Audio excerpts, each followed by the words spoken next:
Ark est un gamer solitaire, tout ce qu'il y a de plus ordinaire, sans aucune vie sociale, qui passe ses journées enfermé dans le sous-sol de sa mère, à farmer de l'XP. Mais un jour, les choses prennent une tournure inattendue quand il apparaît, comme ça, dans le monde du jeu auquel il jouait. Ce monde est rempli de toutes sortes d'êtres magiques, de créatures et de sorts absolument ridicules, alors Ark pense qu'il serait préférable de se faire discret un moment et de ne pas attirer trop l'attention sur lui, mais ça ne va absolument pas se produire car il est apparu sous la forme d'un chevalier géant avec une énorme tête de squelette.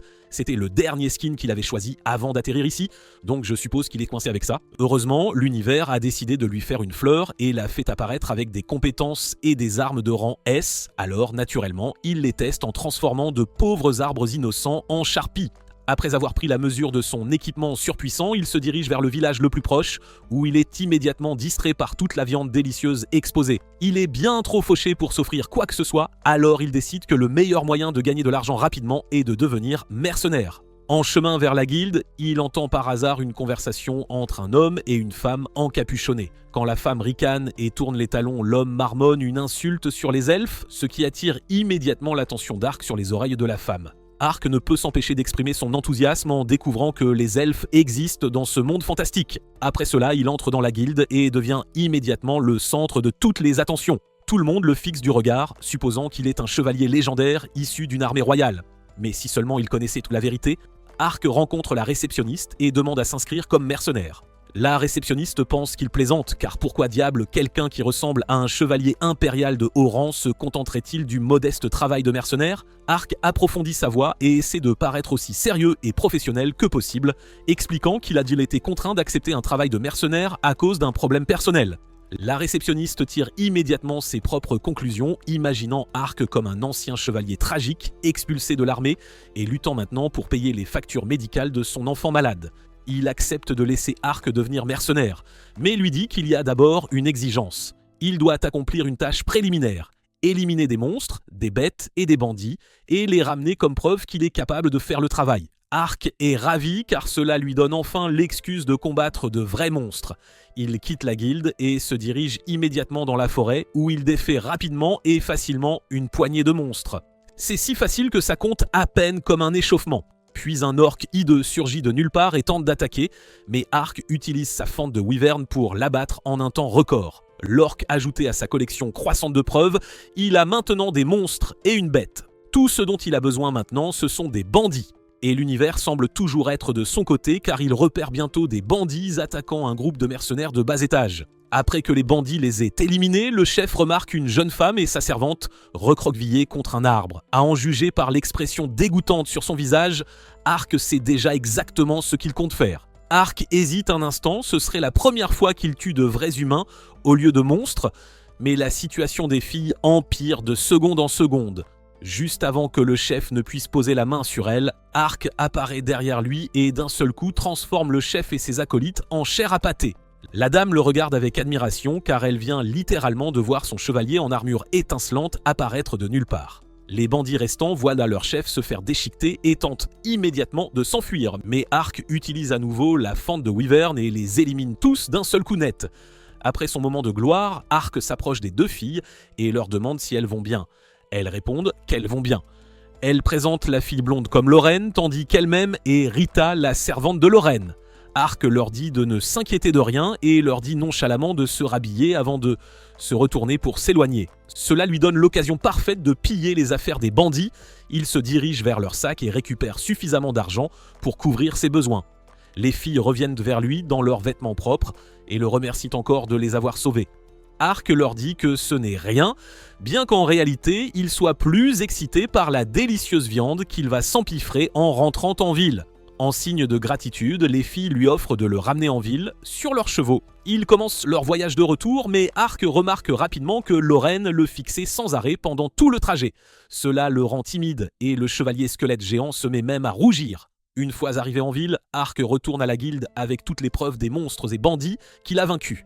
Le réceptionniste est choqué car il ne s'attendait pas à ce qu'Ark réussisse, et encore moins qu'il revienne le même jour. Mais les règles sont les règles, alors il donne à Ark sa licence officielle de mercenaire, ce qui signifie qu'il peut maintenant accepter des quêtes.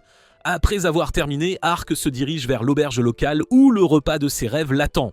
Il commence à s'empiffrer de poulet et à l'arroser d'alcool, et cela a un goût encore meilleur grâce à la longue attente. Pendant qu'il mange, il réfléchit à tout, même s'il n'a toujours aucune idée de comment il a atterri ici. Il est reconnaissant pour cette seconde chance inattendue dans un nouveau monde. Le lendemain matin, la première quête officielle d'Ark en tant que mercenaire fraîchement licencié s'avère être quelque chose de bien moins excitant qu'il ne l'avait imaginé. Garder quelqu'un pendant qu'il cueille des herbes dans la forêt. Quand il se présente à la guilde pour choisir une quête, le réceptionniste est pratiquement horrifié à l'idée de donner une mission aussi basique à quelqu'un qui ressemble à un chevalier légendaire capable d'affronter un dragon en solo avant le petit déjeuner. Il essaie même de suggérer poliment qu'Ark devrait peut-être choisir quelque chose de plus approprié à ses capacités. Mais Ark, essayant de faire bonne figure, lui dit qu'il a toujours eu un intérêt personnel pour les herbes et qu'en plus, ça pourrait même être assez amusant. Le réceptionniste n'achète pas un seul mot de cette excuse, mais puisque Ark insiste, il lui confie la quête quand même. Pendant ce temps, dans un petit village voisin, deux jeunes sœurs, Marka et Helena, prennent tranquillement leur petit déjeuner pendant que leur mère est absente. C'est un matin paisible, ou du moins, ça l'était jusqu'à ce qu'un coup soudain et lourd résonne dans la maison. Marka, pensant que c'est leur mère qui rentre tôt, court à la porte et l'ouvre en grand. Elle se fige instantanément, debout dehors, la dominant de toute sa taille, se trouve Ark en armure complète. Marka manque de tomber raide morte de choc sur le coup. Ark lui dit calmement qu'il est là pour le travail de protection du cueilleur d'herbes. Marka le laisse entrer et une fois que son cerveau a fait le lien, elle explique que c'est elle qui a posté la requête. Sa mère n'en savait rien. Quelques minutes plus tard, Marka suggère qu'il parte immédiatement afin de pouvoir terminer la quête avant que sa mère ne rentre à la maison. Ark n'y voit aucun problème, il est en gros de suffisamment surpuissant pour traverser même les forêts les plus dangereuses. Alors, tous les deux partent. Tandis qu'ils s'enfoncent plus profondément dans les bois, Ark devient curieux de savoir pourquoi elle semblait si désespérée de commencer tout de suite. Quand il lui demande, Marka explique que son père avait l'habitude de cueillir des herbes pour leur famille, mais qu'il est décédé récemment. Sa mère a le cœur brisé depuis. Marka espérait que si elle cueillait des herbes comme son père le faisait, cela pourrait faire sourire sa mère à nouveau et elle voulait le faire avant que sa mère ne revienne, car elle savait que sa mère ne la laisserait jamais entrer seule dans une forêt dangereuse.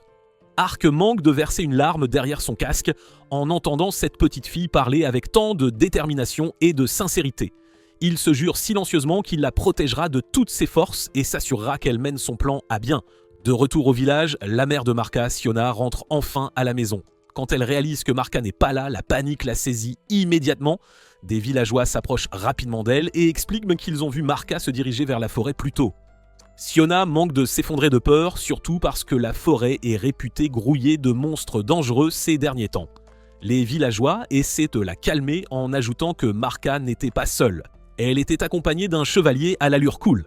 Alors ils supposent que tout ira bien. Siona ne sait pas si elle doit se sentir soulagée ou plus terrifiée. Pendant ce temps, dans la forêt, Marka remplit joyeusement son panier d'herbes pendant qu'Ark monte la garde. Soudain, Ark sent quelque chose venir d'un buisson voisin. Il dit à Marka de reculer et ouvre prudemment le buisson pour y trouver un petit renard à 9 queues adorable, mais avec un problème de caractère. La petite créature semble irritée car sa patte est blessée. Ark utilise la magie de guérison sur elle et le renard l'aime instantanément. Après avoir été posé au sol, il refuse de partir. Marcus suggère de le garder comme animal de compagnie.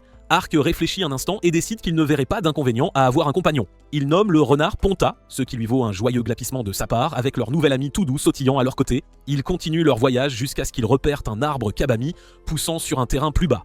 Marka devient extrêmement excitée et court vers lui, mais à cet exact moment, Ark sent quelque chose de dangereux approcher. Ses instincts, ou peut-être ses sens de gamer, se déclenchent immédiatement. Un énorme monstre ressemblant à un lézard apparaît soudainement derrière Marka. La présence du monstre remplit la zone d'une aura suffocante et sinistre. Ponta devient enragé, confirmant les soupçons d'Ark. Ce doit être le monstre qui l'avait blessé plus tôt. La créature gigantesque lève sa griffe et est à quelques instants d'écraser Marka comme un insecte, mais Ark s'élance et la tire du danger à la dernière seconde possible. Ark reconnaît le monstre instantanément, c'est un grand basilic, l'une des créatures les plus dangereuses du jeu. Connu pour sa force démente, sa présence terrifiante et ses multiples capacités spéciales, Ark connaît la plupart de ses schémas d'attaque, alors il esquive avec précision tout en gardant Marka derrière lui. Il se dit que tant qu'il reste concentré et prudent, il finira par trouver une ouverture. Le basilic charge bientôt une attaque de malédiction dévastatrice, connue pour transformer en pierre toute chose vivante dans un rayon énorme. Ark l'avait déjà vu venir et active son bouclier divin, bloquant entièrement la malédiction. Le monstre étant maintenant grand ouvert, Ark réalise que la seule façon de le vaincre efficacement est d'utiliser la magie sacrée. Il déchaîne son sort de jugement qui piège le basilic sur place tandis que la foudre descend d'en haut et l'anéantit d'un seul coup aveuglant. Une fois la fumée dissipée, le basilic gît mort. Ark, honnêtement, ne s'attendait pas à l'abattre si facilement. Alors qu'il s'approche du cadavre, il remarque un étrange anneau rouge enroulé autour de sa patte. Mais avant qu'il ne puisse l'inspecter correctement, l'anneau disparaît dans l'air. Malgré l'étrangeté, Ark se sent fier. C'est le deuxième monstre majeur qu'il a vaincu entièrement seul. Marka est complètement émerveillée, elle dit à Ark que tout le monde au village ressentira la même chose et lui organisera probablement une célébration, mais Ark rejette cela instantanément. Il ne veut pas d'attention inutile, il demande à Marka de garder ce qui s'est passé entre eux, pour autant que quiconque sache, le basilic a juste disparu. Puisque des sangliers à défense ont attaqué le village dernièrement, Ark suppose que le basilic les a effrayés de leur terrain de chasse aux habituels, et maintenant que le basilic est très mort, le problème devrait disparaître bientôt. Ironiquement, au moment où il pense cela, il tombe sur un sanglier à défense à proximité. Ark le ramasse simplement et décide de le ramener au village comme cadeau. Il prévoit de prendre une de ses défenses, comme preuve pour la guilde, mais il dit aux villageois que la viande devrait être partagée équitablement entre tous. Les villageois célèbrent dès qu'ils entendent cela. Surgissant de nulle part, Siona aperçoit Marka et court vers elle, les larmes aux yeux. Elle la serre si fort et est honnêtement juste heureuse de la voir saine et sauve. Siona est sur le point de la gronder pour être allée seule dans la forêt, mais Ark intervient. Il dit à Siona de ne pas blâmer Marka car il aurait dû lui demander sa permission d'abord. Il prend l'entière responsabilité. Siona se calme et lui dit qu'elle est juste soulagée qu'il soit en sécurité. Ark reste au village jusqu'au coucher du soleil. Marka, triste qu'il parte, fabrique une couronne de feuilles avec ses petites mains et la lui donne comme cadeau d'adieu. Ark l'accepte et lui promet qu'il reviendra un jour lui rendre visite. Marka rayonne de bonheur à cela. Plus tard cette nuit-là, Ark retourne dans sa chambre d'hôtel et partage le dîner avec Ponta. Tandis qu'il s'empiffre, il réfléchit aux événements de la journée, de la protection d'une petite fille au combat contre un grand basilic, avant de décider que demain, il sera prêt à relever un défi encore plus grand. Ark s'est vite habitué à la vie quotidienne consistant à éliminer des bandits pour subvenir à ses besoins. Mais même après avoir anéanti une escouade entière aujourd'hui, les autres bandits refusaient d'apprendre de leurs erreurs et continuaient d'être des bandits. Après s'être occupé d'une autre escouade, Ark découvrit que les bandits avaient beaucoup de trésors. Ark supposa qu'il l'avait très probablement volé de toute façon, alors autant le garder pour lui. Mais ensuite, il remarqua quelque chose d'étrange, une paire de cages gisait ouverte sur le sol avec des assiettes contenant des miettes de nourriture devant elle. Ark ne sentit aucun danger immédiat, alors il l'ignora et retourna en ville pour déjeuner. Pendant ce temps, dans le royaume de Diento, le seigneur du pays, Triton, était extrêmement en colère contre son assistant, Celsica. Après avoir appris que leur tentative d'assassiner Lorraine avait échoué, il s'avéra que Lorraine était la princesse du royaume de Louvert, et il croyait que l'éliminer serait le seul moyen d'acquérir un pouvoir politique sur les autres royaumes. Celsica ajouta que bien que les bandits qu'ils avaient engagés aient réussi à éliminer les gardes de Lorraine, un mercenaire mystérieux était apparu à la dernière seconde et les avait tous anéantis pour sauver Lorraine. Triton devint encore plus furieux en apprenant que les basiliques qu'ils avaient envoyés au royaume de Louvert avaient été tués avant même de pouvoir causer des dégâts. Triton était si en colère qu'il ne pouvait même pas supporter de regarder Celsica. Alors il lui dit simplement de sortir. La nuit était tombée, alors Ark revint de la grotte après une longue journée de chasse aux bandits. Il retourne en ville avec Ponta pour dîner et se coucher, mais c'est alors qu'une jolie elfe lui fonça dessus avec une intention meurtrière. Elle lui asséna des coups d'épée, mais Ark réussit à esquiver et à bloquer ses attaques, même si elle était plus rapide que quiconque il n'avait jamais combattu auparavant. Il regarda mieux son visage et se rappela que c'était la même elfe qu'il avait vue à son arrivée dans ce monde. L'elfe prit Ark pour un bandit, c'est pourquoi elle l'attaquait. Ark fit de son mieux pour expliquer qu'il n'était pas l'un d'eux, mais elle n'y crut pas. Elle continua d'attaquer, s'arrêtant quand elle vit Ponta sur l'épaule d'Ark. Apparemment, Ponta était une rare créature spirituelle appelée renard à queue de coton. Alors, après avoir vu à quel point il était amical avec Ark, elle réalisa qu'il devait dire la vérité et cessa d'attaquer. Ark demanda ce qu'elle faisait ici, et elle expliqua qu'elle avait entendu parler d'un groupe de bandits avides qui kidnappèrent des elfes filles et les vendaient pour de l'argent. Ark réalisa à quoi servaient tous les cages. L'elfe passa devant lui et commença à se diriger vers la grotte, mais Ark l'arrêta et lui dit de ne pas perdre son temps car il n'y avait plus d'elfes à l'intérieur. Elle se sentit frustrée d'être arrivée trop tard, alors elle s'enfuit pour essayer de les trouver. Ark la rappela une fois de plus et proposa de l'aider à trouver les elfes, mais elle lui dit qu'elle était une louve solitaire et ne travaillait pas en partenariat, puis s'enfuit. Ark reconnut qu'elle avait dit ne pas avoir besoin de son aide, mais il décida qu'il allait l'aider quand même, car pas question qu'il rate l'occasion d'aider une waifu elfe aussi canon. Aucun gamer ne laisserait jamais passer cette opportunité. Il retourna à l'hôtel pour s'empiffrer de nourriture, mais cette fois la nourriture n'eut pas le même effet que d'habitude, car il ne pouvait pas se sortir cette jolie elfe de la tête. Il ne connaissait même pas son nom. Le lendemain, Ark était si déterminé à la trouver qu'il utilisa sa capacité dimensionnelle pour voyager directement vers la forêt elfique. Quand lui et Ponta atterrirent, il entendit les cris de jeunes elfes filles et se dirigea dans cette direction. Il se cacha dans les buissons et vit un grand groupe de bandits qui avaient capturé plusieurs elfes filles et les avaient jetés dans un camion. C'étaient les chasseurs d'elfes dont la jolie elfe l'avait averti la nuit précédente. Leur chef était un salaud nommé Eudelon, et le plus fou c'est que son père était Triton, le seigneur du royaume de Diento. Ark se rappela que la jolie elfe lui avait dit de ne pas se mêler des affaires des elfes, mais après avoir vu comment Eudelon et les autres bandits traitaient les filles, il décida qu'il ne pouvait pas simplement fermer les yeux. Il était sur le point de passer à l'action quand quelqu'un d'autre émergea des buissons avant lui. C'était l'elfe de la nuit dernière et Ark fit une petite danse de victoire en réalisant qu'il l'avait trouvé. L'elfe abattit 2 des bandits comme si de rien n'était et dit à Eudalande de mettre fin à cela.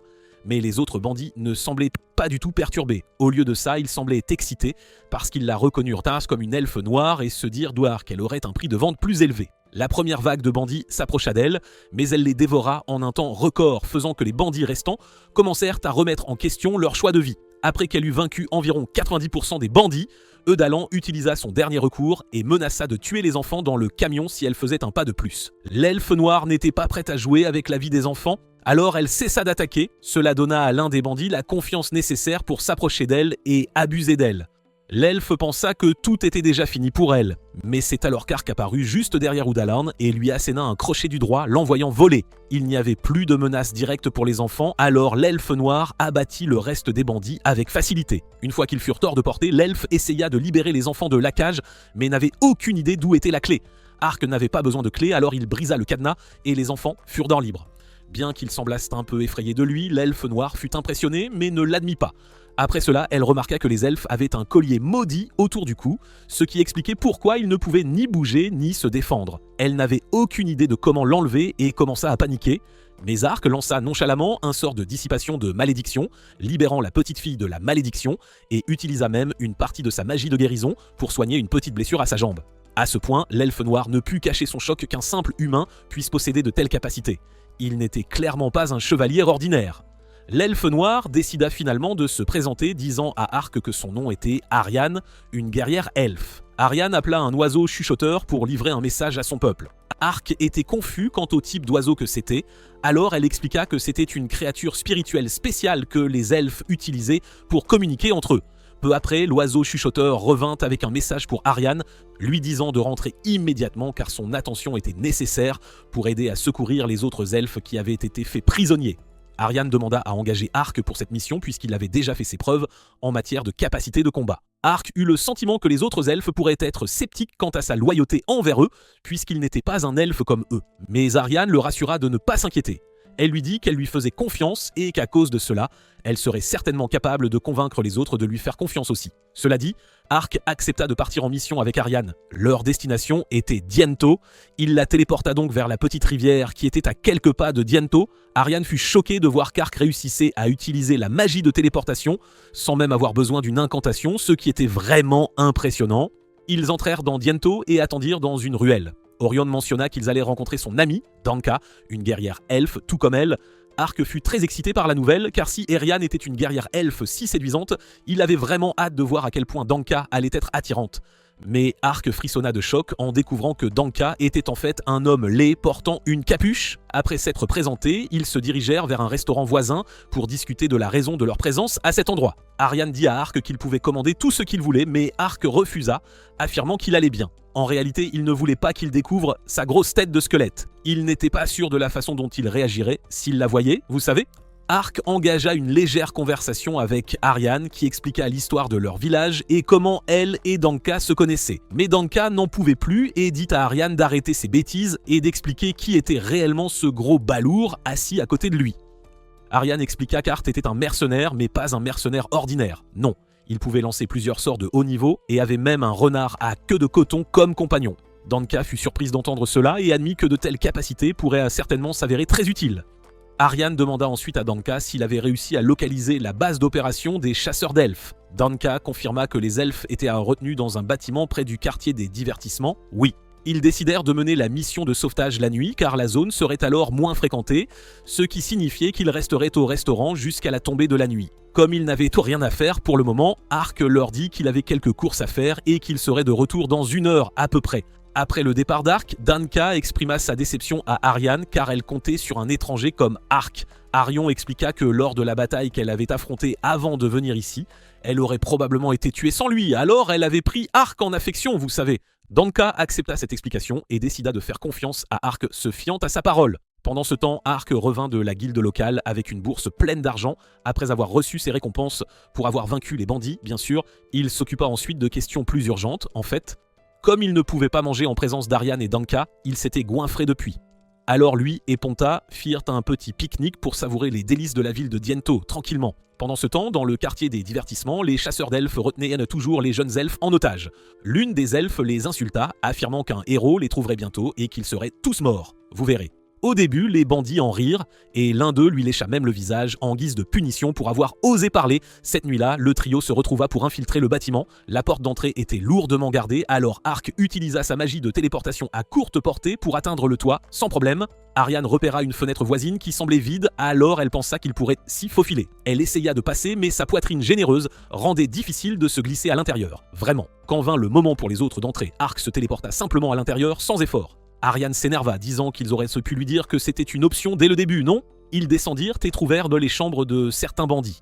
2 bandits gisaient sur le lit, la gorge tranchée, c'était horrible. Le sang n'avait pas encore séché, alors Ark pensa que ça ne faisait pas longtemps. Quelqu'un d'autre avait dû infiltrer le bâtiment et tenter de sauver les elfes, c'est sûr. Danka suggéra de se séparer pour continuer le reste de la fouille, vous savez. Ark partit seul et utilisa sa compétence dimensionnelle pour planer autour du bâtiment. Il atteignit une porte suspecte, mais elle était verrouillée, bien sûr. Il regarda par le trou de la serrure pour visualiser l'intérieur, puis se téléporta à l'intérieur, tout simplement. Une fois à l'intérieur, il vit d'autres bandits dont les gorges avaient été tranchées. Ark se demanda qui pouvait bien être derrière tout ça, vraiment. Juste à ce moment-là, 2 kunai jaillirent de nulle part, mais Ark les bloqua. Une ninja s'élança et commença à l'attaquer sans hésiter. Mais après avoir vu qu'Ark n'avait aucune intention hostile et remarqué qu'il avait une créature spirituelle avec lui, elle réalisa qu'il n'était pas un bandit et arrêta d'attaquer. Ark la regarda attentivement et fut excité car c'était la première fois qu'il rencontrait une ninja mignonne à queue touffue. Vous savez, il supposa qu'elle était là pour sauver les elfes aussi, mais elle dit que non, pas du tout. Elle n'avait pas réussi à trouver ce qu'elle cherchait en fait. Cependant, elle donna à Ark un parchemin disant que les elfes emprisonnés qu'il cherchait étaient retenus sous terre. Oui. Après avoir transmis l'information, elle partit rapidement, sans un mot de plus. Ark était un peu contrarié qu'elle soit partie si vite qu'il n'avait même pas eu son nom, c'est dommage. Il examina le parchemin et vit que c'était le contrat d'achat des elfes, en fait. Il retrouva Arion et Danka qui lurent le contrat et furent surpris d'apprendre que le seigneur de Diento était également impliqué dans cette affaire. Ark les informa que les elfes étaient retenus au sous-sol, vous savez. Alors que certains étaient toujours retenus au palais du seigneur, Orion demanda comment Ark avait obtenu cette information, en fait. Ark pensa que révéler qu'il avait rencontré la ninja à queue touffue compliquerait les choses, alors il leur dit simplement qu'il avait capturé un des bandits et l'avait interrogé, tout simplement. Après cela, ils se dirigèrent vers le sous-sol et virent les jeunes elfes emprisonnés dans leur cage. Eriane se présenta et les elfes furent ravis de voir que quelqu'un de leur espèce était venu les sauver.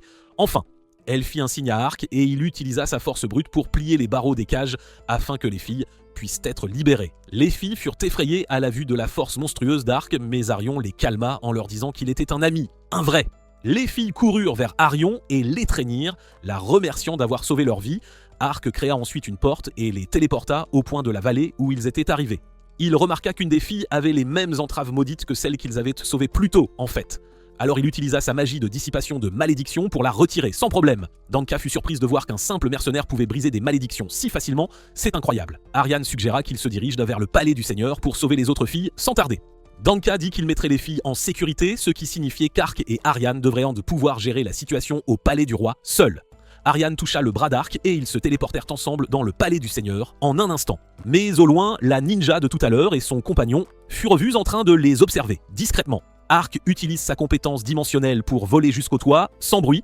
Ils ont tous deux l'intention de se faufiler à l'intérieur et de trouver les elfes, mais dès leur arrivée, ils tombent sur des gardes, malheureusement. Les gardes les reconnaissent comme des intrus et tentent de les capturer, bien sûr. Alors Ark utilise son coup de wyvern pour créer une diversion, leur donnant ainsi la chance de s'enfuir. Ses gardes rejoignent rapidement les autres et les informent de la situation, donc maintenant, une chasse à l'homme est en cours pour retrouver les intrus, c'est la panique. Pendant ce temps, dans les pièces intérieures, Triton semble avoir 2 jeunes filles enchaînées et est sur le point de leur sauter dessus, sans pitié. Les filles se recroquevillent de peur, mais Triton s'en fiche, car c'est en fait ce qui l'excite, vous savez. Utilan est là aussi, témoin de toute la scène, mais il est enveloppé de bandages et souffre terriblement à cause de sa précédente rencontre avec Arc et Ariane l'autre jour en fait. Triton s'apprête à se jeter sur elle quand tout à coup, l'informateur royal fait irruption dans la pièce, essayant d'avertir Triton des intrus, mais avant même qu'il ne puisse finir, Arc et Ariane font irruption dans la pièce à leur tour. Les elfes sont soulagés de voir que quelqu'un est venu les sauver. Enfin, Triton s'approche d'elle et tente d'attaquer, mais Ariane lui donne un coup de pied dans les parties, ce qui l'assomme, net. Eudelon les regarde et les reconnaît comme étant les mêmes qui ont anéanti toute son escouade, c'est certain. Alors il essaie de s'enfuir, mais Arc l'arrête avant qu'il ne puisse s'échapper, bien sûr. Pendant ce temps, Ariane est occupée à littéralement botter les fesses de Triton à plusieurs reprises, et Arc se demande si elle n'en fait pas un peu trop là. Orion dit qu'il le mérite, car c'est lui qui a rompu le traité en premier, après tout. Elle laisse ensuite les filles tabasser Triton comme elles l'entendent, et Arc et Ponta sont terrifiés à cette vue, vraiment. Soudain, une vague de gardes apparaît, sans prévenir. Arc dit à Ariane qu'il y a des choses dont il doit s'occuper dans la pièce cachée, alors elle devrait retenir les gardes. Pour lui, Ariane accepte et utilise son épée de flamme pour anéantir les gardes, sans effort. Après, elle dit aux filles de partir d'ici et d'aller retrouver Danka sans tarder. Pendant ce temps, Arc est occupé à piller les lingots d'or de Triton et à les mettre dans son sac, discrètement. Il imagine combien de dîners de luxe il pourrait s'offrir avec cette quantité d'or, c'est fou. Puis, tout à coup, Arion le surprend en train de piller et lui demande ce qu'il fait là.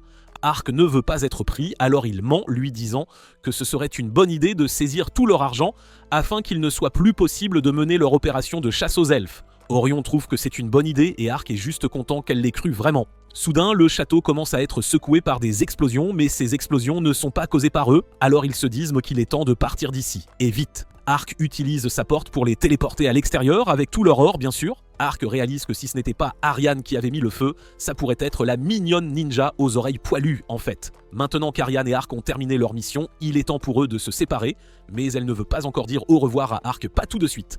Alors elle l'invite à visiter les terres elfiques, ce serait sympa. Arc est excité en entendant cela car ce serait une excellente occasion pour lui de rencontrer plus de waifus elfes, c'est sûr.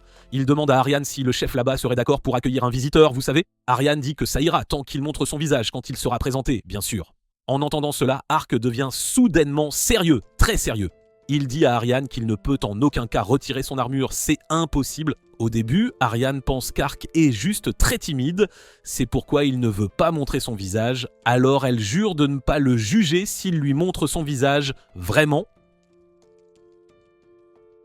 Arc enlève son casque et révèle sa grosse tête de squelette, et Ariane est prise par surprise, elle demande ce qui lui est arrivé en fait. Arc doute qu'elle comprenne s'il lui dit qu'il est juste apparu dans le monde de son jeu vidéo préféré, alors il lui dit qu'il s'est juste réveillé un jour avec ses capacités surpuissantes, tout simplement. Au début, Arion suppose qu'il doit être une sorte de créature mort-vivante, mais elle doute que ce soit le cas, car il est capable d'utiliser la magie de dissipation et a même une créature spirituelle attachée à lui, vous savez. Elle suppose que cela doit être le résultat d'une malédiction jetée sur lui, alors elle lui demande de voyager avec elle pour rendre visite à l'ancien de son village, qui en saura certainement quelque chose, c'est sûr. Arc accepte, alors il se serre la main, rendant cela officiel en fait. Ainsi, ils commencent que leur voyage vers le royaume des elfes, sans plus attendre. Pendant ce temps, dans le royaume de Rodan, Carlim, le roi, tient une réunion avec sa famille, car il a appris que le royaume de Diento a été attaqué en fait. Il demande ce qui se passe, exactement. Le premier prince, Sect, dit qu'il n'est pas exactement sûr de la cause, mais il y a des rumeurs selon lesquelles cela aurait été causé par les elfes, vous savez. Carloum se demande pourquoi les elfes attaqueraient si aléatoirement de nulle part comme ça. Alors Sect l'informe que Triton a violé les termes du traité et vendait les elfes en fait. Cependant, le deuxième prince, Dakarès, n'y croit pas du tout. Sect suppose que Dakarès défend leur violation du traité, mais Dakarès lui dit simplement qu'il ne devrait pas rapaternir l'image d'un autre royaume juste sur des rumeurs sans fondement, c'est tout. Le roi Carlem est d'accord, leur disant de bien comprendre la situation avant de faire de telles déclarations, bien sûr. La princesse Mélissa admet que si ces rumeurs sont vraies, ce serait vraiment grave, car la violation du traité ne ferait qu'attiser les tensions et provoquer des controverses au sein de la nation, c'est certain. Elle suggère qu'ils découvrent la vérité le plus tôt possible, sans tarder. Carlam est d'accord et lui dit de se rendre au royaume des elfes dès que possible pour organiser une réunion avec eux en personne. Cela dit, leur réunion est terminée et ils partent, tout simplement. Les sentiments de Mélissa sont neutres, Sect est content que les choses aient tourné en sa faveur et Dakaris est clairement en colère, très en colère. Pendant ce temps, Ark et Ariane sont en route pour le royaume des elfes, mais il leur faudra encore 3 jours de voyage, alors ils décident Tonchi de monter le camp pour la nuit, tranquillement. Ark attrape un poisson et il l'utilise plus tard pour le dîner, mais le ventre d'Ariane commence à gargouiller, alors Ark se dirige vers la forêt pour voir s'il peut chasser un sanglier en fait. Pendant son absence, Ariane est complètement charmée par la mignonnerie de Ponta, c'est fou. Elle essaie de résister, mais elle n'y arrive tout simplement pas, c'est plus fort qu'elle. Au moment où Ark revient, elle est en train de renifler et de mordiller Ponta, tandis qu'Ark ne fait que regarder émerveillé, vraiment. Le lendemain, ils continuent leur voyage et arrivent à cette immense porte qui est l'entrée du royaume des elfes, l'Alatoya en fait. Pendant ce temps, la princesse Mélissa prend le thé dans son château, mais quelque chose la tracasse, alors elle décide de se confier à sa femme de chambre, en fait. Elle soupçonne que Dakaris était d'une manière ou d'une autre impliqué dans le commerce des elfes, et Sect ne restera pas silencieux à ce sujet très longtemps, c'est sûr. Dans la forêt, les portes de l'Oletoya s'ouvrent, et Ark est vraiment excité, car c'est le rêve de tout joueur de pénétrer dans un pays fantastique elfe, vous savez. Ariane demande à Ark d'attendre dehors pendant qu'elle demande la permission pour qu'il entre, bien sûr. Ariane prend finalement beaucoup plus de temps que prévu, alors Ark n'a d'autre choix que de rester là et de faire plein de choses aléatoires pour passer le temps, en fait. Au coucher du soleil, Ariane revient enfin, s'excuse pour le retard et l'invite à entrer, car elle a reçu la permission, enfin. Ark entre et regarde autour de lui, admirant les très beaux environs. Vraiment, Ariane emmène ensuite Ark rencontrer le chef du village et sa femme, Dylan et Glenise, qui se trouvent également être les parents d'Ariane en fait. Dylan a été informé qu'Ark avait aidé leur peuple, alors il l'invite à l'intérieur pour prendre un café, tranquillement. Ark raconte à Dylan toute l'histoire de la façon dont ils ont sauvé les jeunes elfes qui avaient été kidnappés, et Dylan exprime sa gratitude, sincèrement. Ark se sent un peu timide au début à l'idée d'enlever son casque, mais Ariane lui dit de ne pas l'être, car il a déjà tout expliqué à ses parents, vous savez. Cela dit, Ark enlève son casque et mange, enfin. Le lendemain matin, Ark se réveille et trouve Glennis déjà en train de préparer le petit déjeuner, en fait. Il demande où est Ariane et Glennis l'informe qu'elle et son père sont en route pour Maples pour une réunion politique importante. Ariane et son père retrouvent que les autres elfes qui se rendent à Maples et utilisent la plateforme de téléportation pour y arriver sans problème. Ils vont rencontrer le conseil pour signaler la situation d'enlèvement en détail. Cette réunion est dirigée par l'ancien en chef, Brian bien sûr. Après que tout le monde ait entendu l'histoire, ils envisagent honnêtement de déclencher une guerre, car le traité vieux de 4000 ans a été rompu sans avertissement, c'est grave. Brian suggère de tenir une réunion pour discuter de ce qui s'est passé avec les humains, en fait. Cependant, le grand ancien Fangus ne soutient pas du tout cette idée, pas le moins du monde. Il estime qu'ils n'ont aucune obligation d'expliquer leurs intentions aux humains, c'est tout. Brian admet que la rupture du contrat de 400 ans par les humains est totalement impardonnable, mais se lancer directement dans la confrontation déclencherait presque certainement une autre guerre, c'est sûr. Par conséquent, Brian conseille de poursuivre leur plan pour libérer les elfes qui sont toujours capturés par les humains, sans s'engager dans un conflit direct pour l'instant. Ce verdict étant le dernier, la réunion est levée, enfin. Pendant ce temps, Glennis propose de faire visiter la ville à Ark, et comme on pouvait s'y attendre, le chevalier en armure géante attire l'attention, bien sûr. Un humain sur leur territoire rend tout le monde nerveux, c'est évident. Soudain, 2 des filles qu'Ark a sauvées d'Eudelon et de ses sbires courent vers lui et expriment leur gratitude pour les avoir sauvées, vraiment. Glennis remarque à quel point les filles sont heureuses de le voir, alors elle suppose qu'il est vraiment fort et demande à s'entraîner avec lui en fait. Il se dirige vers un champ ouvert pour s'entraîner, mais Ark se sent un peu mal à l'aise d'attaquer quelqu'un de plus âgé que lui en fait. Glennis lui dit de ne pas s'inquiéter car c'est elle qui a entraîné Arion, donc elle est tout à fait capable de se débrouiller au combat, vous savez. Si Ark doit voyager avec sa fille, elle doit s'assurer qu'il est compétent, c'est important. Ils tirent leurs épées et Glennis met Ark à terre en un seul coup, c'est incroyable. Ark n'arrive pas à y croire, elle est beaucoup plus forte qu'il ne l'avait imaginé, vraiment. Ark se relève et continue de s'entraîner avec elle, mais à chaque fois, il est vaincu sans exception. Une fois, il essaie d'utiliser sa capacité dimensionnelle pour se téléporter derrière elle et lui porter un coup.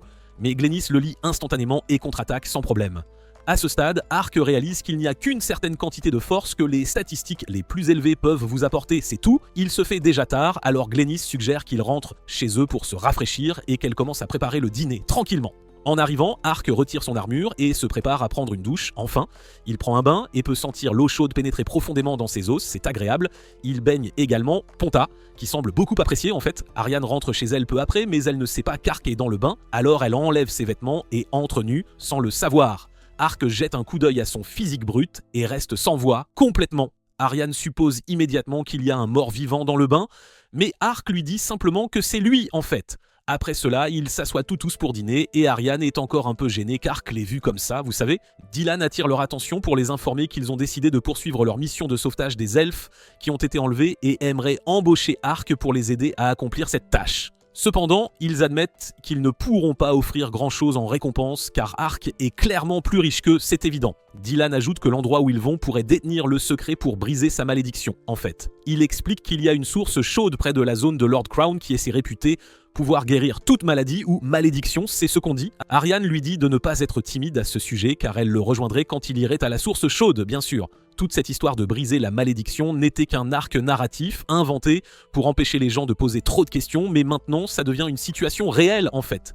Malgré tout, Ark accepte et offre la connaissance de la source chaude comme paiement, c'est un bon deal. Plus tard cette nuit-là, il est allongé dans son lit, se demandant si cette malédiction est vraiment capable d'être brisée ou si c'est même la malédiction qui le fait apparaître comme un squelette laid, vous savez. Puisqu'essayer ne fait pas de mal, il utilise un sort de dissipation de malédiction sur son bras et à sa grande surprise, il se transforme en chair humaine, c'est incroyable. Ark n'arrive pas à y croire, vraiment. Au début, il pense que cela pourrait être la clé pour redevenir humain, mais son espoir s'éteint après que la chair redevienne os, malheureusement. Cependant, cela ne fait que confirmer que son corps est dans cet état à cause de la malédiction, c'est tout. Au lever du soleil, Ark et Arianne partirent pour Olav, la capitale du royaume de Rodan, sans tarder. La nuit dernière, Ark a pu confirmer que son apparence est définitivement le résultat d'une malédiction, mais chaque fois qu'il essayait de la lever, elle revenait à son état original, c'est frustrant. Il avait hâte d'aller à la source chaude dont le père d'Arianne avait parlé, pensant qu'il pourrait y trouver des réponses, enfin. Après avoir voyagé à travers les bois pendant un certain temps, ils arrivèrent à une rivière pour prendre de l'eau à boire, tranquillement. Mais soudain, un groupe de guêpes volantes apparut de nulle part, c'est effrayant. Ark, qui déteste vraiment les insectes, s'est juste enfui d'eux sans hésiter. Après avoir réussi à semer l'essaim, ils se dirigèrent vers un restaurant local où Arianne suggéra de discuter de leur plan tranquillement. Les gens prennent que normalement une calèche pour traverser les bois, mais elle pensait qu'ils devraient plutôt passer par les bois pour prendre un raccourci, vous savez. Une des serveuses entendit cela et les avertit que ce n'était pas une bonne idée car la forêt intérieure était extrêmement dangereuse et remplie de créatures appelées les loups hantés, c'est terrible. 10 personnes auraient été attaquées ces derniers jours, c'est alarmant. La serveuse leur conseilla d'éviter cette zone s'ils tenaient à leur vie, vraiment. Cependant, Ark n'était pas trop inquiet car il était confiant que lui et Arion avaient assez de pouvoir pour abattre les loups hantés sans problème. Avec cela en tête, leur plan de se rendre dans les bois est resté inchangé. Le lendemain, à Olaf, Mélissa est montée dans sa calèche et est partie pour le royaume des elfes afin d'organiser une rencontre avec eux. Pendant ce temps, Ark et Arianne s'aventuraient dans la forêt. Ark remarqua que quelque chose tracassait Arianne. Alors il lui demanda ce qui n'allait pas. Arianne mentionna que sa sœur allait bientôt se marier et les contes des loups hantés étaient réputés être le cadeau parfait pour une future mariée. Juste à ce moment-là, ils sentirent de quelque chose et prirent toute leur position d'attaque. Un loup hanté émergea des ombres et se jeta sur eux. Ark le frappa de son épée, mais ce n'était qu'un leurre. Les loups hantés sont connus pour créer des illusions d'eux-mêmes avant d'attaquer pour confondre leur proie. Ark et Arion firent de leur mieux pour repousser les illusions. Ark remarqua qu'Arion se battait comme une guerrière vraiment expérimentée. Bien qu'il se fiât principalement à sa force brute et manquât d'expérience de combat réel, il regarda en arrière pour repérer le vrai loup hanté, puis se téléporta jusqu'à lui et commença à attaquer. Il remarqua un anneau rouge autour de sa patte, très similaire à celui qui se trouvait sur le basilic qu'il avait combattu il y a quelque temps. Il coupa l'anneau et le loup cessa immédiatement d'être hostile et se retira dans la forêt. Arianne arriva peu après et vit l'anneau au sol disparaître. Elle le reconnut comme le même type d'anneau qui avait été sur le basilic géant et se demanda si cela avait un rapport avec l'apparition de ces monstres dans des zones où ils n'étaient pas censés être. Cela mis à part, Arion demanda à Ark de se détendre un moment afin qu'elle puisse recueillir les contes des loups hantés comme cadeau pour sa sœur. Ark s'assit pour la regarder collecter les contes et se rappela la performance incroyable d'Arion au combat plus tôt. Il pensa qu'il devrait demander à Arion des leçons de combat quand ils auraient le temps, réalisant que toutes ses compétences et capacités surpuissantes étaient gâchées s'il était terrible au combat réel. Pendant ce temps, Mélissa roulait dans sa calèche vers le royaume des elfes pour suivre les ordres de son père et organiser une rencontre avec les elfes. Elle était accompagnée de sa servante, Firna, qui serait là au cas où elle aurait besoin de quoi que ce soit. Le trajet se déroula sans encombre jusqu'à ce que la calèche s'arrête brusquement, encerclée par des bandits encapuchonnés. Les bandits éliminèrent rapidement les gardes et le cocher, laissant Mélissa et Ferna piégés à l'intérieur. Submergée par la peur, Ferna savait qu'il était de son devoir de risquer sa vie pour protéger la princesse. Alors elle ramassa un couteau et sortit en trombe pour attaquer, mais elle fut immédiatement tailladée à la poitrine. Mélissa tenta aussi de se défendre, mais elle fut poignardée en pleine poitrine. Ferna et Mélissa gisaient là, apparemment mortes, tandis que les bandits se félicitaient pour le travail bien fait. Pendant ce temps, Ponta sentit que quelque chose n'allait pas, alors il courut dans les bois. Ark savait que ce genre de comportement était inhabituel pour Ponta, alors il le suivit. Ponta finit par atterrir en plein visage d'un des bandits. Le bandit devint furieux et était sur le point de tuer Ponta, mais Ark arriva juste à temps pour l'arrêter. Les bandits se demandèrent qui était ce type en armure. Leur réaction immédiate fut d'attaquer, alors ils commencèrent à lui lancer leur magie la plus puissante, mais cela ne semblait avoir aucun effet. Ark leur tourna le dos et fit face à Melissa et Ferna qui avaient manifestement été tués. Il savait que le jeu permettait un sort de résurrection spécial, ce qui signifiait qu'il pouvait ramener à la vie tous ceux qui étaient morts. Soudain, le chef des loups hanté de tout à l'heure revint et ordonna à sa meute d'attaquer les bandits. Ark regarda les loups faire la majeure partie du travail, puis se joignit à eux pour les achever tous. La menace éliminée, Ark testa le sort de résurrection sur Melissa, et cela fonctionna. Il essaya la même chose sur l'un des gardes, mais le corps était bien trop endommagé pour qu'il puisse faire quoi que ce soit. Certains des autres corps n'étaient pas aussi gravement endommagés, alors il les soigna. La lumière de guérison était si brillante que Melissa se réveilla, se demandant si Ark était une sorte d'ange. Elle s'évanouit, et la chose suivante qu'elle sut, c'est que Ferna l'a réveillée. Melissa fut choquée de voir qu'elles étaient toujours en vie. Au début, elle supposa que l'attaque avait été un rêve, mais le sang sur ses vêtements prouva que c'était réel. Elle conclut que Dieu leur avait montré sa miséricorde en leur donnant une seconde chance. Melissa rassembla les soldats restants et leur dit que cette seconde chance était un don de Dieu. Ils n'allaient pas abandonner, ils continueraient leur chemin vers le royaume des elfes. Pendant ce temps, Ark observait de loin et réalisa que Melissa était une sorte de royauté. Il décida que ce serait la première et la dernière fois qu'il utiliserait la compétence de résurrection, croyant que le monde n'était pas prêt pour cela. Ark retourna retrouver Eriann qui avait réussi à collecter les comptes qu'elle voulait. Cela fait, ils se dirigèrent directement vers Olaf. À leur arrivée, Ark trouva la ville animée et pleine d'énergie. Puis ils remarquèrent un groupe de voyous attaquant une fille, mais la fille les élimina sans effort comme des déchets. Ark et Arion la fixèrent et elle attira leur attention. Elle regarda Ark et le reconnut, disant que c'était agréable de le revoir. Ark la regarda et réalisa que c'était la fille de tout à l'heure, la ninja à queue de fourrure. La ninja s'approcha d'Ark et le félicita d'avoir libéré les elfes cette nuit-là. Eriann n'avait jamais vu cette fille auparavant, alors elle demanda à Ark qui elle était. Ark expliqua qu'il n'avait jamais eu l'occasion de mentionner qu'il l'avait rencontrée la nuit où ils étaient allés libérer les elfes. La fille ninja l'admit et se présenta comme Chioma, une ninja vraiment cool du clan Jinshin. Ils se dirigèrent vers un restaurant local pour continuer leur conversation, où Chioma demanda à Ark comment il savait qu'elle était une ninja. Ark ne pouvait pas simplement admettre qu'il savait ce qu'étaient les ninjas. Alors il dit que dans sa patrie, il y avait des gens qui lui ressemblaient et étaient connus sous le nom de ninja. Keom admit que c'était un peu étrange, d'autant plus que le nom ninja avait été gardé secret pendant plusieurs années. Elle supposa qu'Ark devait venir de la même terre que leur grand fondateur. Cette déclaration attira l'attention d'Ark. Alors il demanda si le grand fondateur était toujours en vie. Cheong lui dit qu'il était mort il y a environ 600 ans. En entendant cela, Ark se demanda si quelqu'un d'autre avait été aspiré dans le jeu 600 ans auparavant. Cela mis à part, Cheong alla droit au but et parla de la raison pour laquelle elle voulait parler à Ark. Elle expliqua que les siens, les hommes bêtes, avaient été faits prisonniers par les humains. Cela ne surprit pas Ark, surtout après avoir vu comment les elfes étaient traités. Keom sollicita l'aide d'Ark pour libérer les hommes bêtes. Ark fut flatté qu'elle ait pensé à lui demander, mais il l'informa qu'il était actuellement sous contrat avec les elfes pour les aider à accomplir leur mission. Keolme dit qu'elle était prête à offrir des informations en guise de paiement. La situation de Sheolm était si triste que même Ponta se sentit mal pour elle. Ark considéra le fait qu'elle était une ninja talentueuse à un si jeune âge et il souhaitait vraiment pouvoir l'aider. Il demanda à Arion ce qu'elle en pensait. Arion, sachant ce que c'était de vouloir sauver son peuple, réalisa que Shiom était un peu comme elle. Alors elle accepta de l'aider. Pendant ce temps, Dakarez était furieux parce que les loups hantés qu'il avait envoyé tuer sa sœur avaient avorté la mission.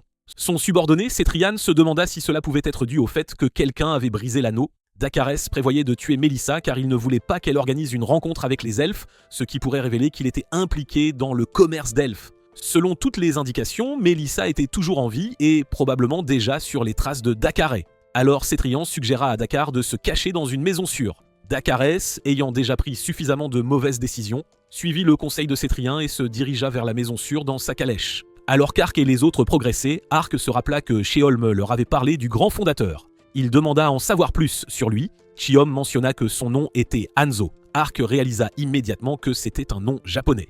Donc ce Hanzo est venu dans ce monde, a créé son propre clan ninja et a laissé un héritage qui a perduré 600 ans plus tard. Ark ressentit une pointe de jalousie. Peu après, ils arrivèrent au marché secret d'esclaves connu sous le nom de capitale d'Etsat. Cheong savait que cela avait des liens avec la royauté, ce qui signifiait que s'il lançait une attaque, la garde royale viendrait probablement en renfort. Chiom expliqua son plan, elle voulait qu'Ark et Ariane lancent une attaque visible sur la capitale d'Etsat et se retirent immédiatement. Au début, Ark et Ariane furent confus en entendant cela, alors Chiom expliqua qu'ils utilisaient simplement la capitale d'Etsat comme leur. Ses autres camarades avaient réussi à infiltrer les 4 autres grands marchés d'esclaves.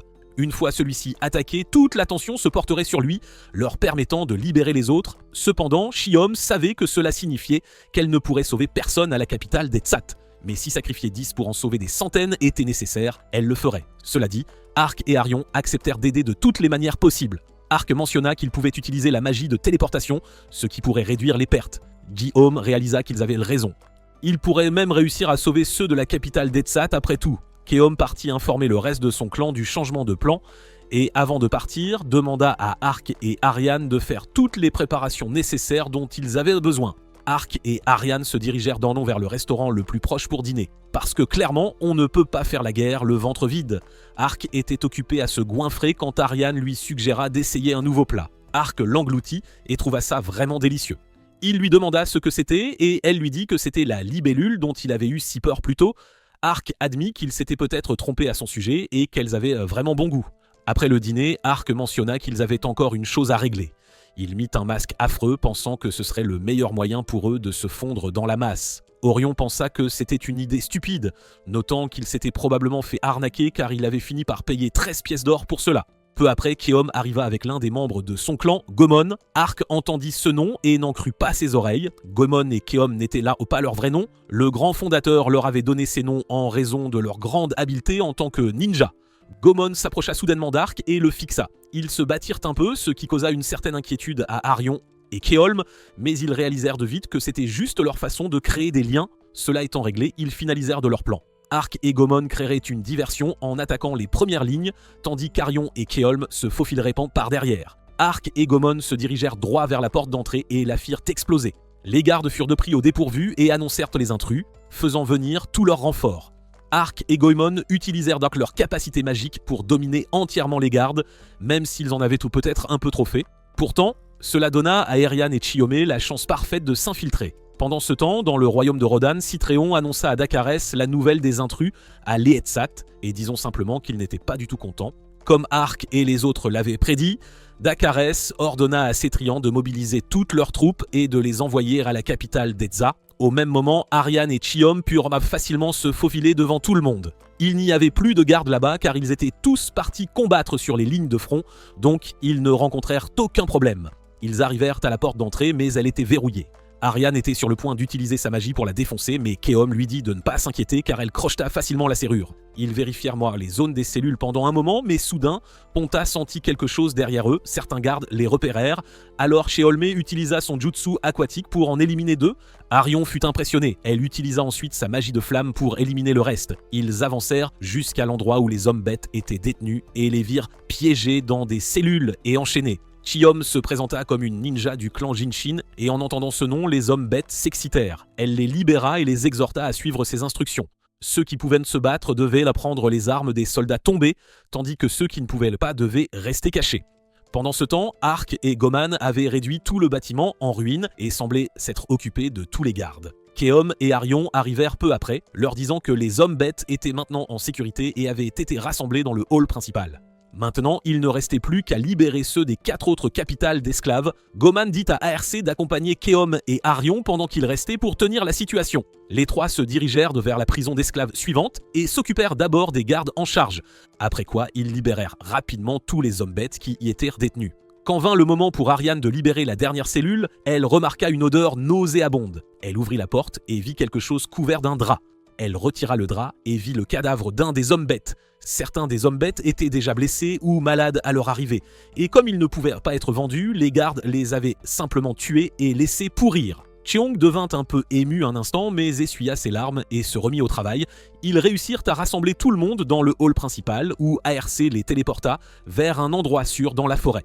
Après que le dernier groupe fut revenu en sécurité, ARC se téléporta auprès de Gomen, qui avait clairement repris son souffle. Pour le round final, il leur suffit d'utiliser des attaques synchronisées de crocs de roche pour anéantir les forces restantes. Après cela, ARC se téléporta avec tous les cadavres des soldats pour qu'ils soient correctement éliminés. Les cadavres furent disposés de manière ordonnée et préparés à être incinérés.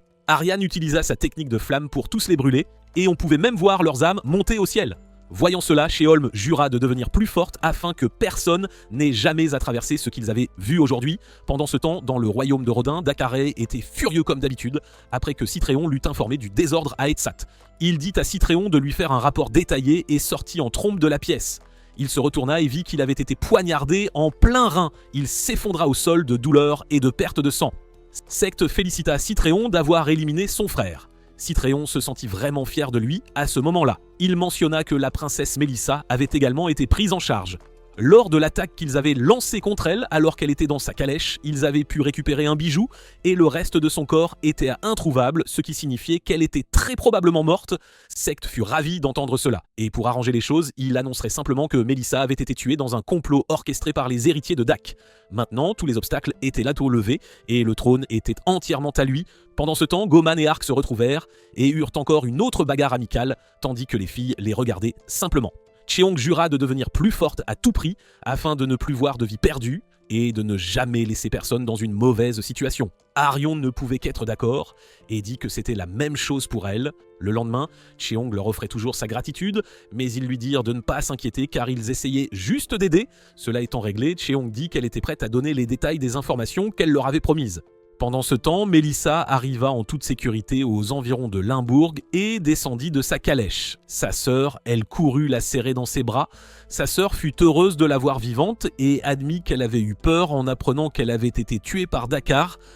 Mélissa fut prise par surprise en entendant cela. Elles entrèrent au pourparler plus en privé, où sa sœur informa Mélissa que Dakarès était derrière son attaque dans les bois et avait été tuée il n'y a pas longtemps. Mélissa n'en revenait pas. Après quelques instants, elle y réfléchit et réalisa que ça ne collait pas. Dakarès aurait arrangé sa mort, mais avait ensuite été tué. Maintenant que Dakarès était mort, Secte était l'héritier du trône et elle se demanda si Secte n'aurait pas tout planifié. À cause de cela, elle suggéra de garder secrète la nouvelle de sa survie jusqu'à nouvel ordre. Tous les obstacles étant levés pour Secte, elle était certaine qu'il ne serait pas pressé de prendre le trône, ce qui lui donnerait le temps d'agir et de parler aux elfes. Pendant ce temps, Shiom informa Ark et Erian que les autres elfes étaient détenus à l'empire sacré de Revlon. Cela dit, ils partirent et commencèrent leur voyage. Pendant ce temps, dans l'empire sacré de Revlon, l'empereur Domachinus recevait un rapport de son laquais sur la mort de Dakarès et Mélissa. Il était quelque peu contrarié que Dakarès soit mort car cela signifiait que tous les anneaux qu'il lui avait donnés n'avaient servi à rien. Pendant ce temps, Ark et Arion sont en route pour l'empire sacré de Revlon, mais en traversant un désert, ils aperçoivent toute une famille de wyverns volant dans le ciel. Ark est excité car c'est la première fois qu'il voit une wyvern. Arion veut utiliser l'oiseau bouclier pour transmettre un message à Danka, mais l'oiseau a trop peur de monter à cause des wyverns. Ark se dit que la seule façon de résoudre ce problème serait de les disperser. Il saute de la falaise et lance un sort de foudre qui frappe les wyverns avec un puissant courant. Mais Ark ne peut pas vraiment le contrôler, alors il finit par frapper Arion et les autres aussi. Les wyverns s'envolent comme prévu, et quand il monte vérifier ses amis, ils ont l'air grillés. Cependant, alors qu'Ark vérifie s'ils vont bien, quelqu'un semble les observer et documenter leurs actions. Après cela, ils se dirigent vers un restaurant pour discuter de leurs prochaines étapes. La route la plus courte vers l'Empire serait de passer par la rivière la plus proche et d'arriver à Marshland. Cependant, Ark remarque qu'Arion a l'air plutôt préoccupé depuis que Sheolm leur a donné la tâche de se rendre à l'Empire. Il commence à avoir le sentiment qu'elle pourrait être réticente à aller à l'Empire. Arion admet qu'elle est peut-être un peu nerveuse. Contrairement à Rodin, la capture d'esclaves n'est pas illégale, alors elle se sent plutôt anxieuse à l'idée d'entrer dans une ville humaine où elle pourrait facilement être capturée. Juste à ce moment-là, l'homme qui les observait dans le désert plus tôt s'approche d'eux et leur demande s'ils sont responsables de cette magie impressionnante qu'il a vue. Il se présente comme Karsey. À en juger par ses grandes oreilles, Ariane peut dire que c'est un elfe, alors elle se précipite pour lui couvrir la tête avec un bol et le traite de Baka pour s'être révélé si ouvertement dans une ville humaine. Cependant, les habitants de la ville l'aiment et lui demandent de même de se joindre à eux pour un verre. Ariane ne s'attendait pas à ce que les humains soient si amicaux envers les elfes. Karsey s'assied pour boire un verre avec eux et informe Ariane qu'ils se trouvent actuellement dans une zone où les humains peuvent coexister pacifiquement avec les elfes. Arion en doute encore à cause de toutes les choses horribles que les humains leur ont faites. Mais Karsey lui dit qu'elle n'est pas la mieux placée pour parler car elle voyage littéralement avec un humain. Ark est un cas spécial car il est différent des autres humains. Ark demande à Karsey quelle était sa principale raison de venir ici. Il explique qu'il gagne sa vie en étudiant la biologie des monstres, mais que quelques-uns lui ont posé des problèmes, alors il veut qu'il l'aide avec ça. Ariane lui dit qu'ils ne peuvent pas se permettre d'aider car ils ont des affaires plus urgentes à régler. Carcé leur offre une carte de l'Empire sacré de Revlon et a même un livre sur l'étude des monstres en guise de paiement. Le livre sur l'étude des monstres intrigue Arc en particulier, alors il supplie Ariane comme un chiot d'accepter. Ariane soupire en acceptant les conditions de Carcé. Carcé est ravi et leur dit qu'il devrait le retrouver demain matin pour qu'ils puissent repartir. Ariane et Arc décident de loger dans une auberge. Quand Arc propose 5 pièces d'or, la réceptionniste trouve ça excessif pour une chambre. Mais Arc insiste, alors elle leur offre un tonneau rempli de victuailles et d'alcool. Peu après, ils arrivent dans leur chambre. Arc verse de l'alcool, mais Ariane trouve que ça a l'air fort. Elle lui dit de ne pas la traiter comme une enfant et exige qu'il lui en serve. Arc s'exécute. Après une gorgée, elle est à moitié ivre et réclame une autre coupe.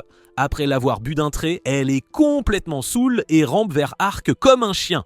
Arc est surpris que 2 verres aient suffi. Le lendemain matin, elle se réveille dans son lit, la chambre est dévastée et Arc est par terre. Ils réalisent qu'ils sont en retard pour Carcé, alors ils partent et le rejoignent aussitôt. Ils montent en calèche et traversent le désert. Arc semble apprécier le trajet, mais Ariane souffre d'un mélange de gueule de bois et de mal des transports. Pire encore, elle sent une odeur horrible venant du fond de la calèche, des cadavres de gobelins. Quand il demande à Carcé à quoi ça sert, il explique que la créature qu'il traque et les cadavres de gobelins serviront d'appât. Plus ça sent, mieux c'est. Arc est curieux de ce ver des sables et demande à Carcé d'en dire plus. Carcé explique que d'après ses infos, un ver des sables mesure 4 à 5 mètres et est vulnérable au feu. Il vit sous terre le jour et remonte tôt pour charogner les cadavres. Soudain, Ariane regarde derrière elle et voit que la calèche qui les suivait a disparu. Elle alerte Carcé, mais c'est alors qu'un ver des sables géant surgit du sol et les domine. C'est le plus grand ver des sables que Carcé ait jamais vu, 6 ou 7 fois plus gros que les précédents. Un de ces hommes est sur le point d'être dévoré. Ariane passe à l'action, lance une attaque de feu mais sans effet. La créature se tourne vers elle, prête à la dévorer. Mais Arc arrive juste à temps pour la sauver. Il presse Ariane et les autres de se mettre d'abord en sécurité, puis, une fois leur sûreté confirmée, il utilise sa force brute pour projeter le monstre des sables vers sa mort. Carcé et les autres observent, impressionnés par les capacités d'Arc. Le ver des sables vaincu, Carcé tient sa promesse, leur donne la carte de l'Empire Revlon et s'apprête à leur faire ses adieux. Arc presse Ariane de venir, mais elle est toujours troublée. Elle se confie à Carcé et lui demande comment les elfes sont censés vivre avec les humains. Elle lui demande sa raison de vivre à leur côté. Carcé explique qu'il préfère vivre parmi les humains plutôt que les elfes, car sa vie chez les elfes n'était pas aussi satisfaisante qu'aujourd'hui. Il mentionne même qu'un membre de la royauté a épousé une elfe. Ariane est choquée, elle suppose qu'il a été forcé de l'épouser. Mais Carcé lui dit que non, il est juste tombé sincèrement amoureux d'elle. C'est beaucoup à assimiler pour Ariane, mais elle l'accepte peu à peu. Arc et Ariane continuent leur voyage vers le Saint-Empire Revlon. La scène passe à Fumba qui profite de la vie avec ses 2 petites amies. Son assistant le confronte sur les récentes disparitions et lui demande s'il en est la cause. Fumba l'admet, il devait bien nourrir le monstre. Ensuite, il s'enfonce dans le palais où il jette une des filles dans la fosse. Le monstre est là et la dévore en un temps record. Ce jour-là, Arc et Ariane arrivent à la ville frontière du Saint-Empire Revlon, mais dès qu'ils y entrent, ils réalisent que tout y est extrêmement strict et contrôlé, ce qui rendra la recherche des elfes enlevés bien plus difficile que prévu. Ariane suggère de se séparer pour couvrir plus de terrain rapidement, puis de se retrouver au point de départ au coucher du soleil. Ils passent la journée entière à recueillir un maximum d'informations, parlant aux habitants, écoutant les rumeurs et observant les rues. En fin de journée, Arc s'assied sur des marches, révisant tout ce qu'il a appris.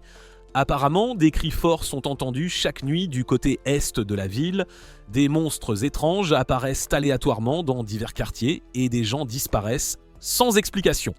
La ville peut paraître disciplinée et sûre en surface, mais en dessous, elle est bien moins sécurisée qu'il n'y paraît. Cependant, même avec toutes ces informations, il n'y a toujours aucune piste directe concernant les elfes enlevés qu'ils sont venus chercher. Cette mission s'avère bien plus difficile qu'Ark ne l'avait imaginé. Comme il se fait tard, Ark se lève pour retrouver Ariane, mais à cet instant précis, il entend une femme crier à l'aide tout près.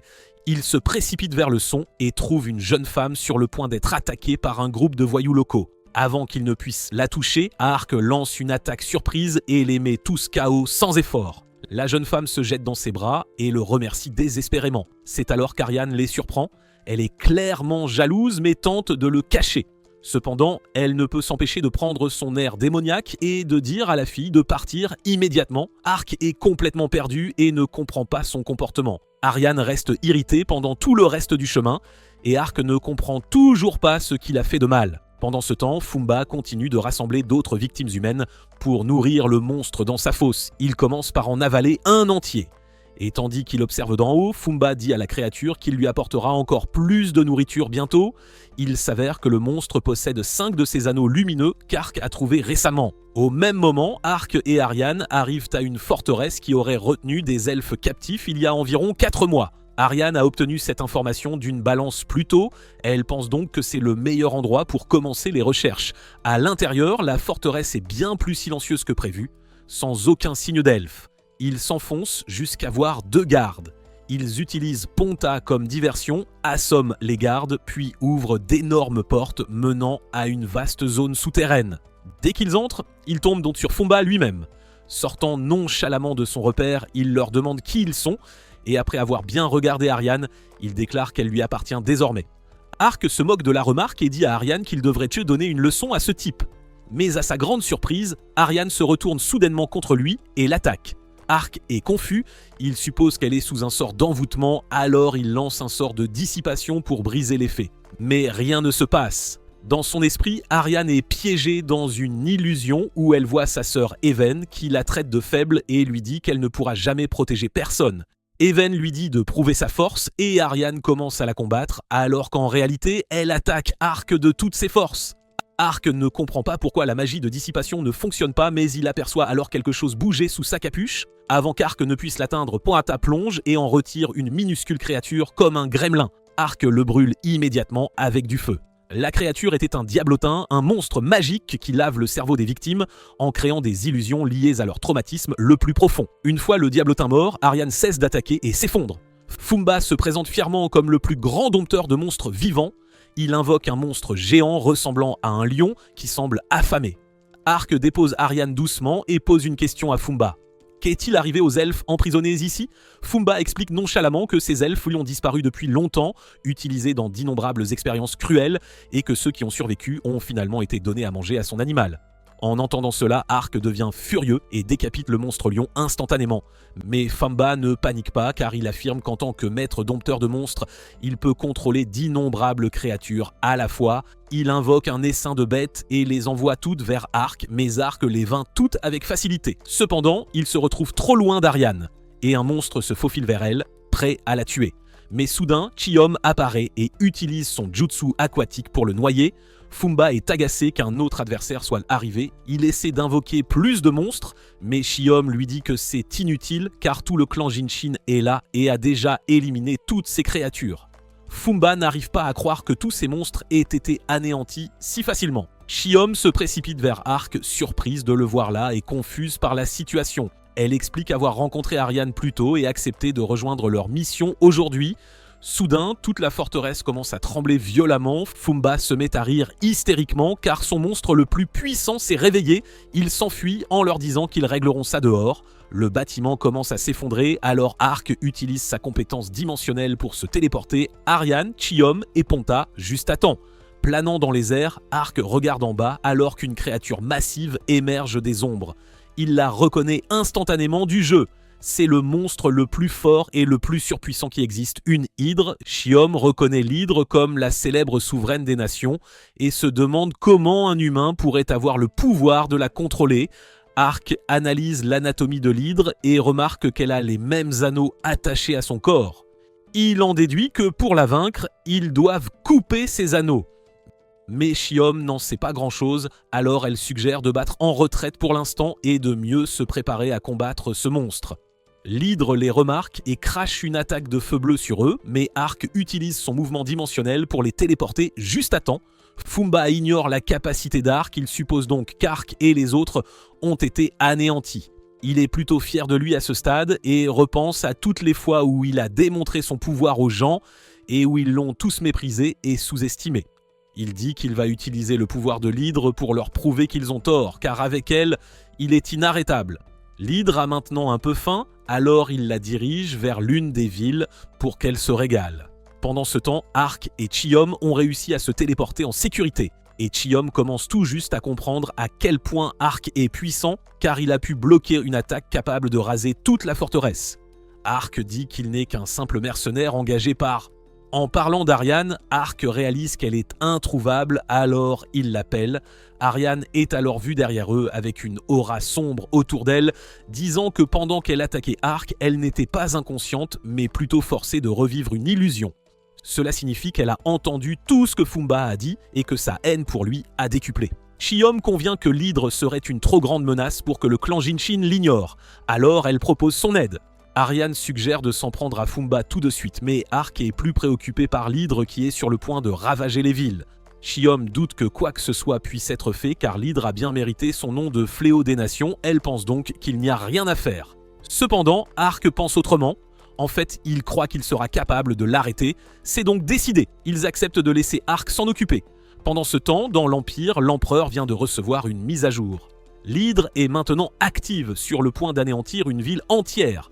Cependant, comme leur force lui analyse aussi toujours les capacités de sorcellerie de Fumba, ils doivent le garder sous leur aile. L'empereur est ravi de l'apprendre, au moins cela lui donnerait l'occasion de réfléchir à ce qu'il faut faire ensuite avec Fumba. Pendant ce temps, l'hydre approche régulièrement de la ville voisine et les gardes de la ville parviennent à la repérer tôt. Ils décident donc d'évacuer les citoyens vers la ville d'à côté pendant qu'ils déploient leurs forces pour attaquer. Mais Ark arrive et frappe l'hydre avec un coup de wyvern.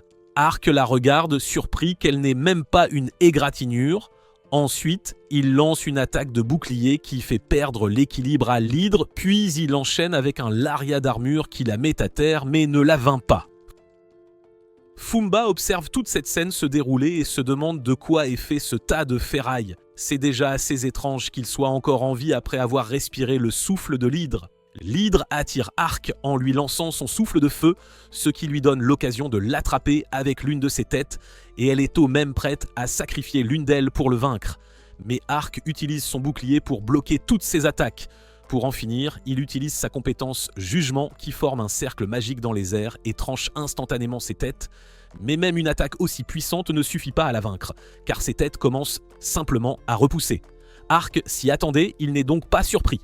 Pour en finir, Ark essaie une compétence qu'il n'a jamais utilisée auparavant. C'est vraiment puissant et son ampleur est immense, alors il n'est pas sûr de pouvoir le maintenir longtemps. Il invoque le dragon infernal géant, Ifrit, qui fait face à l'hydre. Avec ça, Ark est certain que ce sera fini en 5 minutes. Pendant ce temps, Ariane et Chiom traversent la forêt. Puis Ponta sent une mauvaise énergie, alors elle les mène à Fumba. Ariane dit à Fumba qu'elle va mettre fin à sa terreur une bonne fois pour toutes. Mais Fumba lui dit de ne pas être si arrogante, puis il invoque à nouveau les diablotins de contrôle mental. Mais Ariane les avait déjà vus venir, alors elle les découpe instantanément. Ariane dit à Fumba de ne pas se prendre pour quelqu'un non plus, car il n'est en aucun cas fort. Il n'est qu'un faible qui essaie de se cacher derrière le pouvoir d'autres monstres.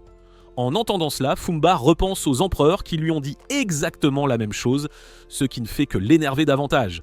Fumba essaie d'attaquer Ariane avec son fouet, mais elle le brûle avec son feu, puis utilise sa flamme bleue pour le réduire en cendres. Pendant ce temps, Ifrit affronte l'hydre en 1 contre 1 et semble dominer. Après avoir mis l'hydre à terre, Ark la ramasse et la projette en l'air, ce qui permet à Ifrit de la réduire en cendres. L'hydre étant vaincu, Ark va retrouver ses amis, heureux de voir qu'ils ont pu gérer les choses de leur côté. Juste à ce moment, un oiseau chuchoteur arrive pour informer Ariane que la princesse Mélissa a rencontré l'un des grands anciens elfes, Lord Fangas. Mélissa tient une réunion en direct avec Lord Fangas, où elle s'excuse auprès de lui pour que les habitants du royaume aient rompu 3 termes du traité après si longtemps. Elle dit que les habitants de Rodan prendraient la responsabilité de retrouver les elfes disparus. Lord Fangas trouve cette offre très alléchante, mais il sait que Mélissa ne ferait pas une telle proposition sans rien attendre en retour. Mélissa le confirme tout en les informant que Sect et Dakar sont tous deux impliqués dans tout ce mal qui se passe. Sect a maintenant le soutien de l'armée sainte de Revlon, ce qui signifie qu'il serait difficile de le vaincre seul, alors elle demande le soutien des elfes pour l'aider à réussir. Lord Fangas n'a aucun problème avec cet accord, alors il se serre un peu la main, scellant l'affaire. Pendant ce temps, Ark et les autres retournent au royaume, mais Ariane semble troublée après l'information transmise par l'oiseau chuchoteur. Elle n'arrive toujours pas à croire que les humains proposeraient d'aider les elfes de cette manière. Elle se dit que Karsé avait peut-être raison après tout, peut-être qu'un jour viendra où humains et elfes coexisteront. Au même moment, Sect reçoit la nouvelle que Mélissa est toujours en vie et a déjà négocié avec le peuple elfe. En entendant cela, Sect sait déjà qu'ils doivent avoir quelqu'un de leur côté qui divulgue des informations. Pendant ce temps, Mélissa se remémore toujours le moment où elle a été sauvée et ranimée par Ark. Elle croit maintenant qu'un ange gardien a été envoyé pour la ranimer. Et grâce à cela, elle sent qu'on lui a donné cette seconde chance de mettre fin à tout le mal qui se passe dans le royaume. Au même moment, dans le Saint Royaume de Revlon, l'empereur est choqué d'apprendre que l'Hydre a été vaincu. Il n'est pas particulièrement contrarié, mais plutôt curieux de connaître la personne assez forte pour la vaincre. Pendant ce temps, Ark et ses amis sont vus marchant dans la forêt, discutant et s'amusant. Ark déclare qu'à partir de maintenant, il abandonne toutes les fanfaronnades de héros et vivra une vie tranquille et paisible comme un homme normal devrait le faire. Mais Ariane connaît Ark bien trop bien, alors elle réalise immédiatement que cela n'arrivera absolument pas. Soudain, Ark retire son casque, révélant sa tête de squelette. Shiom panique à cette vue et recule rapidement. Comme c'est la première fois qu'elle le voit sans, Ariane explique calmement qu'Ark est sous une sorte de malédiction qui le fait paraître ainsi. Elle suggère qu'il se dirige directement vers Lord Crown, où elle pourra lui montrer une source mystérieuse qui pourrait avoir le pouvoir de lever la malédiction. Ark avait totalement oublié cette source, alors il est vraiment enthousiasmé en entendant cela. Cela dit, le groupe part vers Lord Crown à la recherche de la source qui pourrait lever la malédiction d'Ark. Pendant leur voyage, Ark réfléchit à sa vie. Il réalise qu'il a commencé ce périple ne voulant rien d'autre que vivre tranquillement et seul. Maintenant, entouré de bons amis, il décide qu'au lieu de fuir, il profitera de ses jours dans ce nouveau monde avec eux. C'était la fin. Regardez la prochaine vidéo à l'écran et abonnez-vous pour ne pas manquer d'autres résumés.